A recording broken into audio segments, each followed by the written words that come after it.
Iran America मामलात में मोहसिन नकवी साहब ने जो ईरान का दौरा किया और वहाँ मसूद पज़ेश्कियान से उनकी मुलाकात हुई, कालीबॉफ से उनकी मुलाकात हुई, उससे लगता यह है कि कुछ शायद मामलात में 1-2 इंच आगे पेशरफ्त हुई है। लेकिन हतमी तौर पर अभी ये कहना कि दोनों फ़रीक़ैन रज़ामंद हो गए हैं, काफ़ी उससे फासले के ऊपर हम खड़े हैं।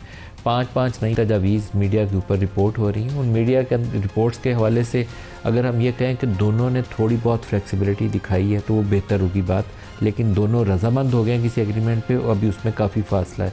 तो ये फॉलो अप टॉक्स जितनी जल्दी ये कर लें उतना दोनों के लिए अच्छा होगा, क्योंकि अल्टीमेटली लूज़ कर रहा है ईरान भी और अल्टीमेटली लूज़ कर रहा है अमेरिका भी और यूरोप भी।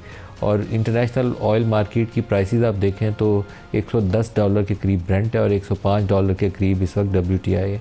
लेकिन एक अमेरिका के लिए और तलवार भी सर के ऊपर खड़ी है, उसका सेंट्रल बैंक को फेड को US फेड को जल्द ही नए रेट के ऊपर अपना फ़ैसला देना है। और नया जो उसका फेड के हेड है वो ट्रंप साहब ने ख़ुद अपने पसंद के चुने हैं और उन्होंने वो फ़ैसला करना है। अगर ऑयल प्राइसेस इसी सतह पर रहती हैं जितनी हैं तो ट्रंप की जो डिज़ायर थी जिसकी वजह से उन्होंने फॉर्मर जो हेड थे US फेडरल रिज़र्व की उनकी छुट्टी करवाई थी, तो शायद नए वाले जो चेयरमैन हैं उनको उस रेट को इंक्रीज़ ही करना पड़े, वो डिक्रीज़ ना कर पाएँ।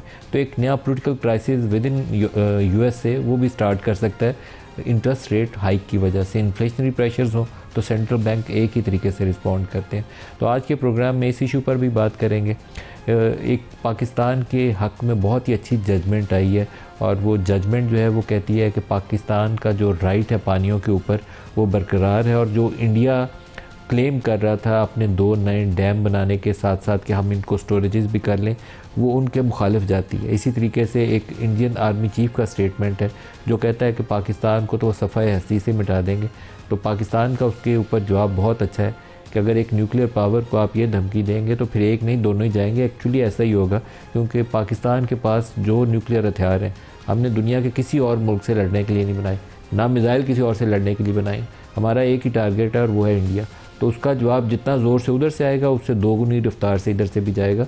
तो एक रियलिस्टिक प्रैग्मेटिक अप्रोच के साथ आगे बढ़ना चाहिए। वो जंगी जुनून के साथ कोई जीत नहीं सकता।